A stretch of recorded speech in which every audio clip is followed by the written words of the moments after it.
My name is Claire Mendoza, and on a humid August morning in Charlotte, North Carolina, I discovered that I had become a ghost in my own marriage. The realization arrived not with drama, but with a simple text message that appeared on my husband's phone while he was in the shower. It was 7:23 a.m. Marcus had left his phone on the kitchen counter, something he never did. The screen lit up with a message from his college friend, Tyler. "Dude, you really going through with this? She's never going to see it coming. But honestly, maybe it's time. You've outgrown her." I stood there, coffee mug frozen halfway to my lips, staring at words that would reshape my entire understanding of the past 8 years. When Marcus emerged from the bathroom, hair still wet, reaching for his phone with casual entitlement, I asked him a question I already knew the answer to. "What aren't you telling me?" The color drained from his face. For a moment, I saw something flicker in his eyes. Not guilt exactly, but calculation. He was deciding how much truth to offer, measuring what he could get away with. "I've been thinking," he started, his voice taking on that carefully modulated tone he used during difficult conversations. "My therapist says I need to prioritize my own growth. And Claire, I love you, but you're comfortable. You're safe. You don't push me to be better." The words landed with surgical precision. Comfortable, safe, not enough. He continued, gathering momentum now, as if he'd rehearsed this speech. "Tyler and Vanessa have been asking me why I'm with someone who doesn't match my energy, someone without real ambition. Vanessa even said I deserve a partner who's as dynamic as I am, someone who can actually contribute to conversations when we're out with colleagues." Vanessa. The name alone was enough to make my stomach turn. She was a corporate attorney, all designer suits and practiced confidence. The kind of woman who spoke in networking terms and treated every social interaction as a strategic opportunity. Marcus had been spending more time with Vanessa and Tyler over the past 6 months, coming home late from business dinners that smelled of expensive wine and subtle cologne. I sat down at the kitchen table, my legs suddenly unreliable. "So this is about what your friends think of me?" "It's about what I've realized," he corrected, as if that distinction mattered. "You work from home doing freelance editing. You don't network. You barely leave the house. When we go to company events, you just smile and nod. You don't shine, Claire, and I need someone who shines." For 8 years, I had been his foundation. When Marcus was laid off from his marketing job 3 years into our marriage, I was the one who paid rent for 7 months while he found himself. When he wanted to pursue his MBA, I was the one who worked double shifts as a freelance editor, taking on technical manuals and medical journals at 2 a.m. to cover tuition payments he swore he'd pay back. When his startup idea failed spectacularly, leaving us with $40,000 in debt, I was the one who quietly rebuilt our finances while he mourned his entrepreneurial dreams. And now, in this kitchen that I'd painted, in this apartment I'd furnished with careful budgeting, he was telling me I didn't shine. "I'm moving out," he said, almost gently. "I'm staying with Tyler for a while. I need space to figure out what I really want." Something cold and clear settled over me then. Not heartbreak, that would come later. This was something else. Recognition. I had spent nearly a decade making myself smaller so Marcus could feel bigger. I had muted my own accomplishments because he needed to be the successful one, the ambitious one, the star of our marriage. What Marcus didn't know, what he had never bothered to ask about, was that the quiet life he dismissed so easily was built on something he couldn't begin to comprehend. "Before you go," I said, my voice steady in a way that surprised us both, "there's something you should know about the work I do." He sighed, checking his watch. He was already mentally gone, already planning his exit. "It's not just freelance editing, Marcus. It hasn't been for 5 years. That got his attention. If you had asked Marcus what I did for a living, he would have said I edited technical documents from home. Maybe he'd mentioned that I worked odd hours, that I had a lot of video calls, that I traveled occasionally for client meetings.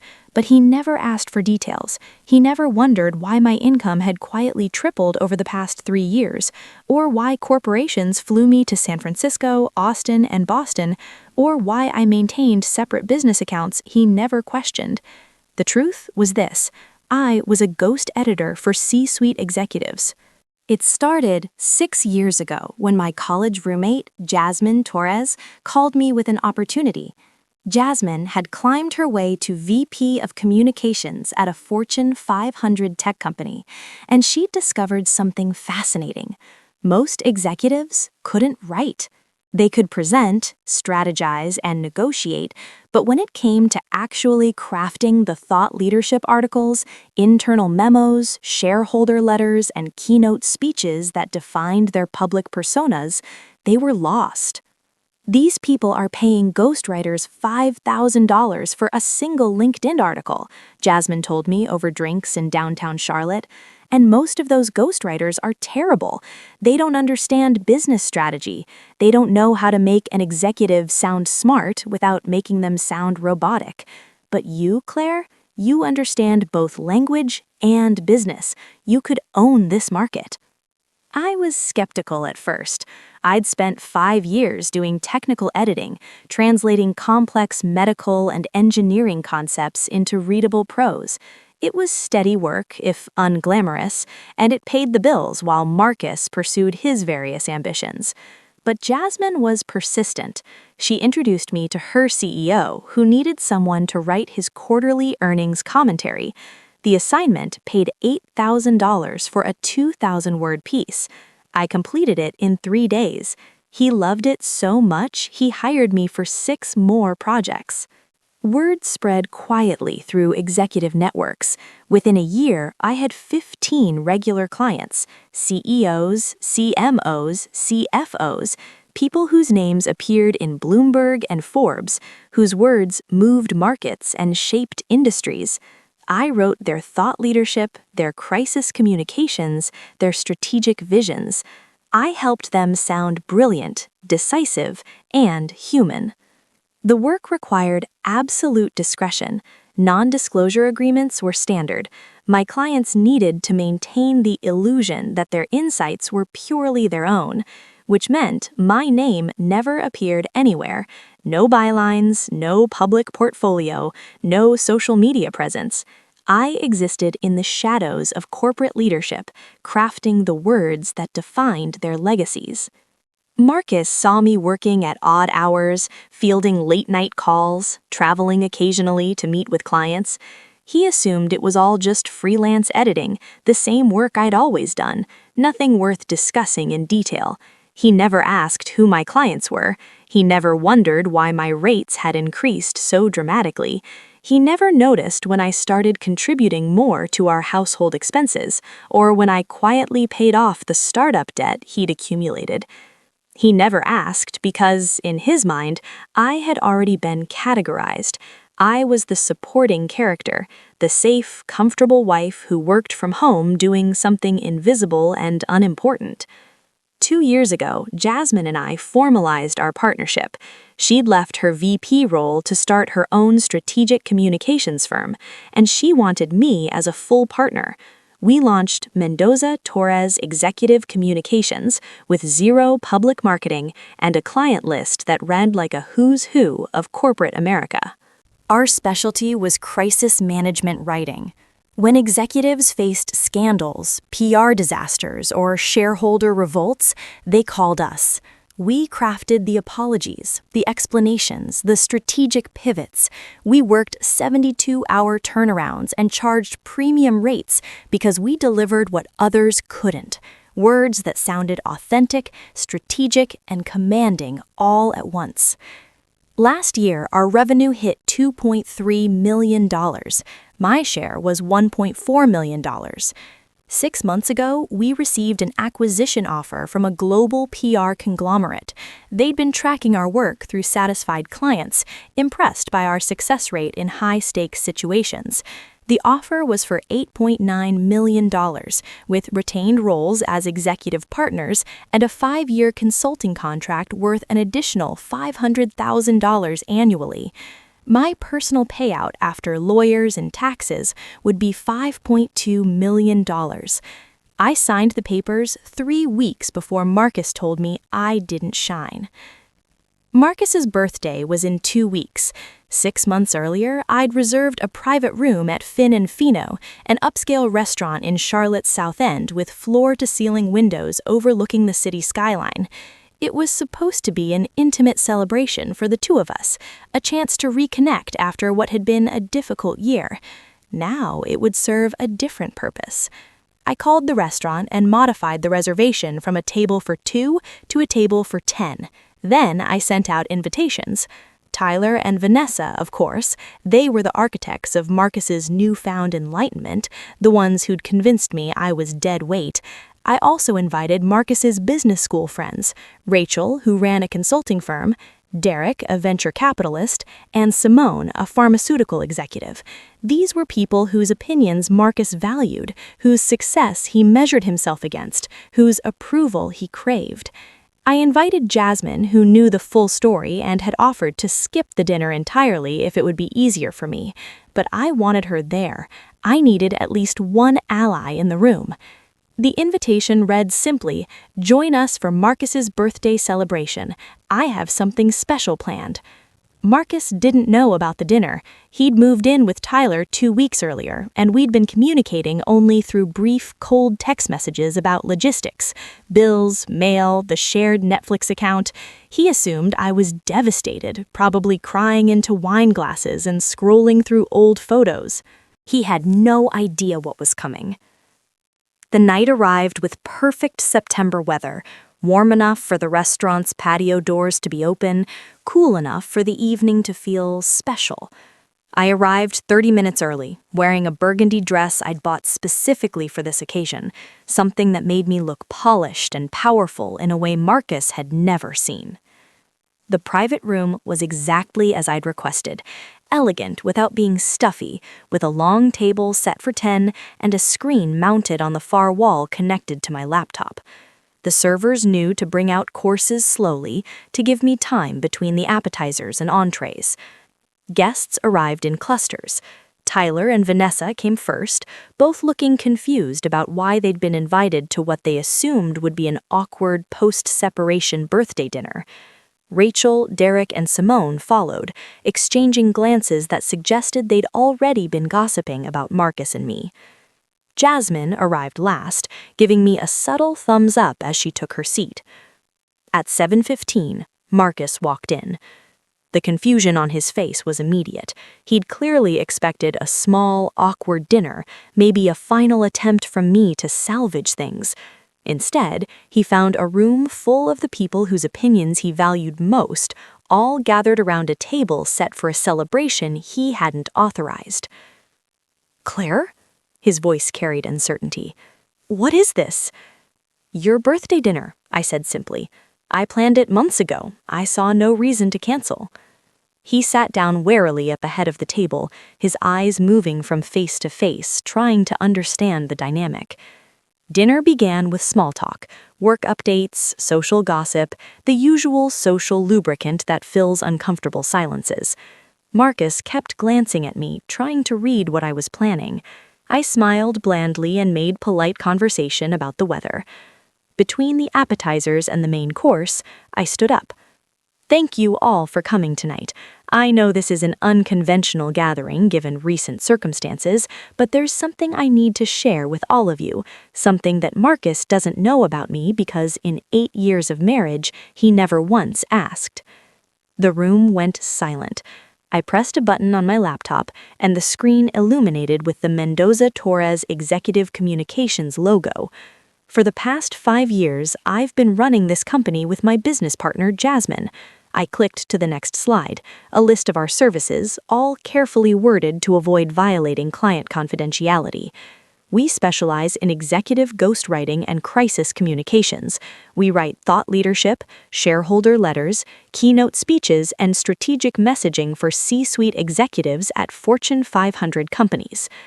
Rachel leaned forward, squinting at the screen. Derek's eyebrows rose. "Because our work requires absolute discretion, I've never discussed it publicly. Our clients pay premium rates for confidentiality. Another click, showing our revenue growth over 5 years, with all identifying information removed. Last year, we generated $2.3 million in revenue. Vanessa's perfectly composed face cracked slightly. Tyler's mouth opened, then closed. 3 weeks ago, we sold the company to a global PR firm. The acquisition contract appeared on screen, with dollar amounts clearly visible. The total acquisition price was $8.9 million. My personal share, after taxes and legal fees, is $5.2 million.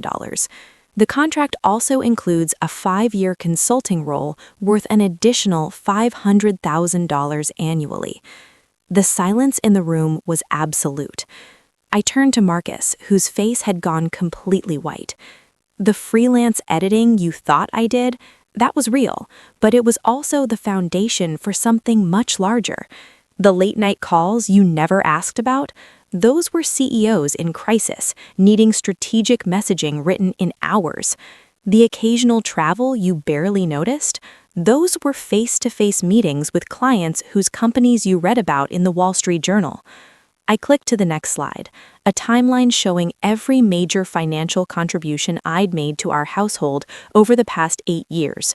Rent payments during his unemployment, tuition for his MBA, debt repayment after his startup failed, down payment on the car he drove. Every single transfer, every bill I'd quietly covered, every gap I'd filled while he pursued his ambitions. I never mentioned any of this because you never asked. You assumed my work was small because it was quiet. You believed I lacked ambition because I didn't broadcast my success.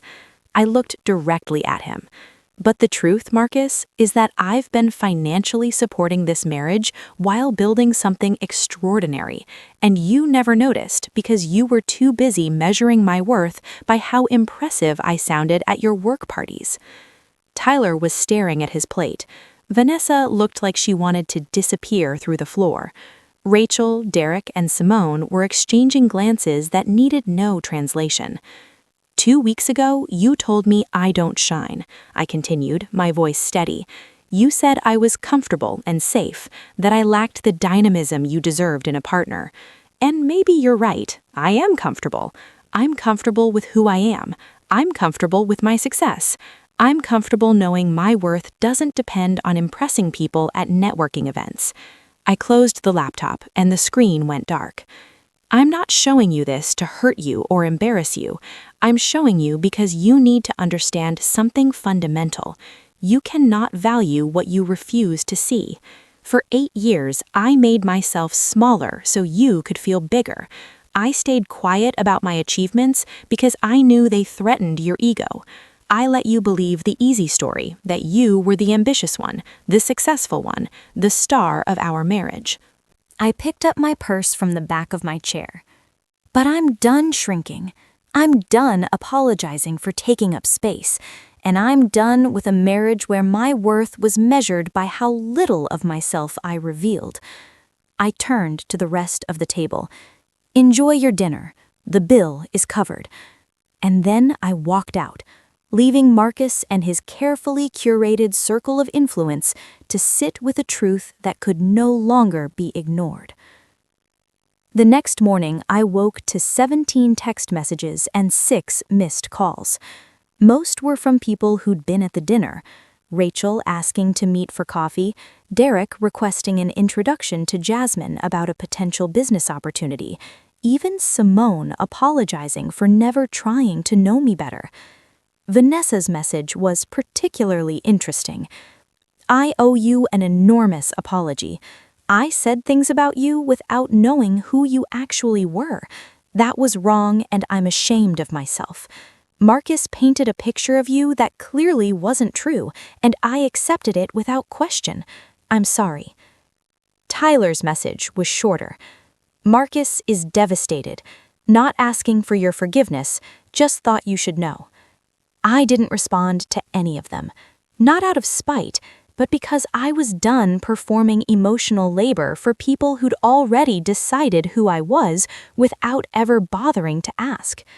The only message I answered was from Jasmine. "You were magnificent. Drinks this weekend to celebrate your liberation?"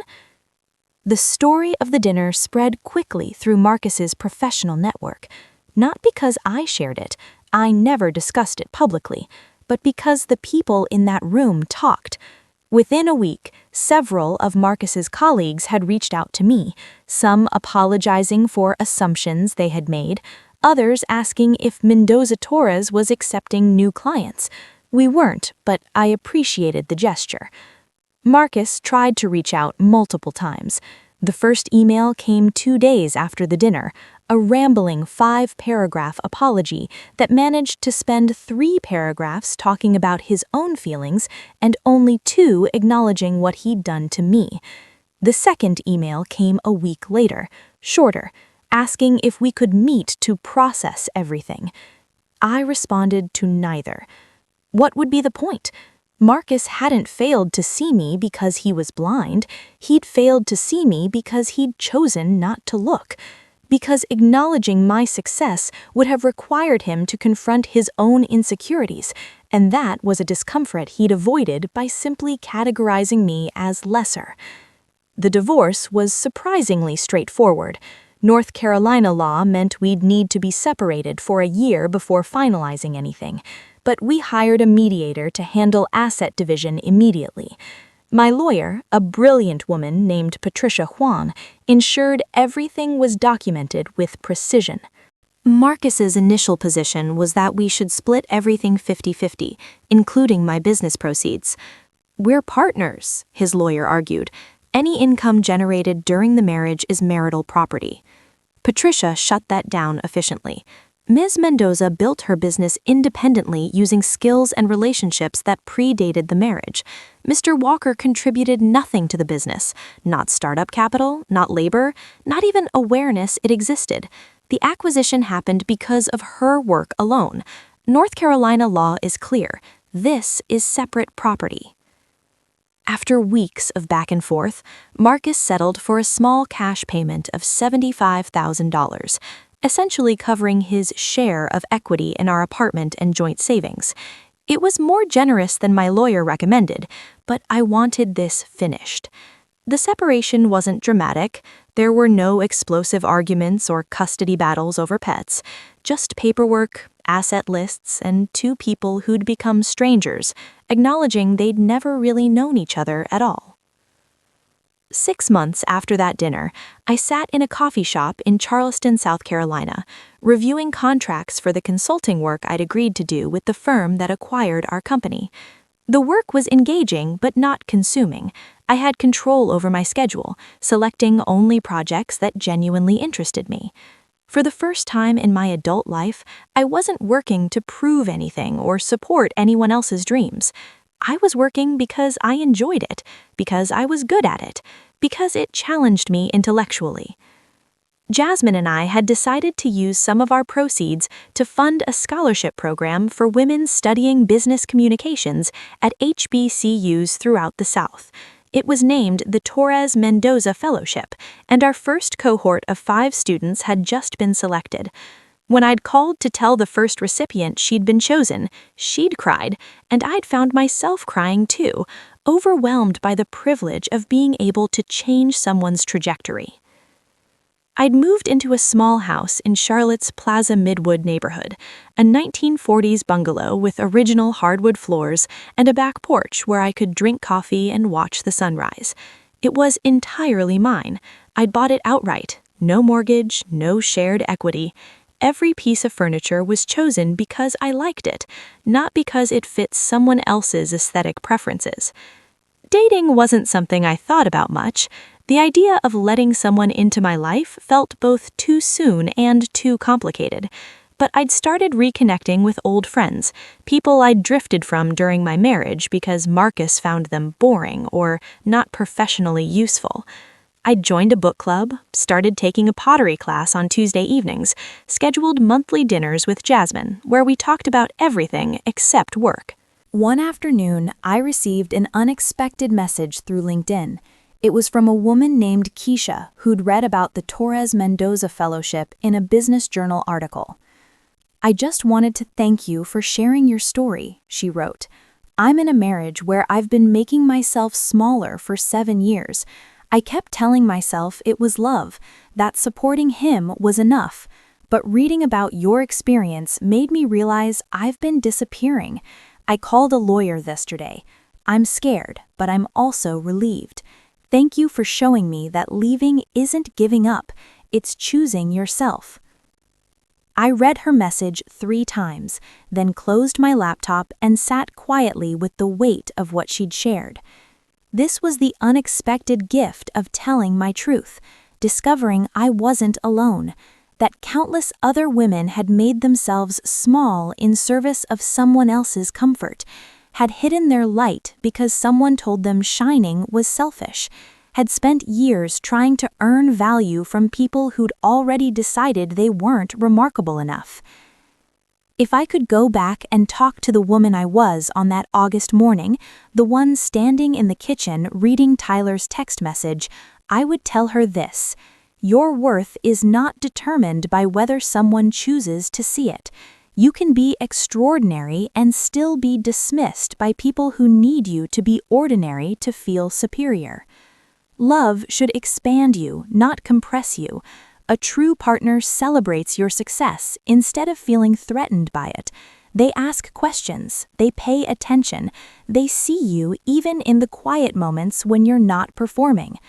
When someone tells you who they are, when they show you through their actions and assumptions that they've already decided you're less than, believe them the first time. Don't spend years trying to prove otherwise. And most importantly, your voice, your ambition, your light, these things don't exist to make someone else comfortable. They exist because you exist, and you deserve to take up space in your own life. Marcus never apologized in any meaningful way. His final email, sent 8 months after our separation, was defensive and self-pitying, explaining how hard the past year had been for him, how embarrassed he'd felt, how he'd lost credibility with friends who'd witnessed his humiliation. Even in his attempt at accountability, he couldn't help centering his own experience. I deleted the email without responding. The last I heard, through the unavoidable gossip network that connects Charlotte's professional circles, Marcus had started dating someone new, a 26-year-old account coordinator at his marketing firm, someone young enough to be impressed by his middle management title and not yet experienced enough to see through his performance of success. I felt nothing when I heard this. No jealousy, no satisfaction, not even curiosity. Just the distant recognition that some people learn from their mistakes and others simply find new audiences for the same old performance. As for me, I learned that invisibility is a choice you stop making, not a condition you're born into. I learned that remarkable isn't about being the loudest person in the room, it's about building something meaningful and standing fully in ownership of it. I learned that the most powerful revenge isn't destruction or public humiliation, it's reclamation, taking back the space you gave away, refusing to shrink anymore, walking away from anyone who needs you to be small so they can feel big.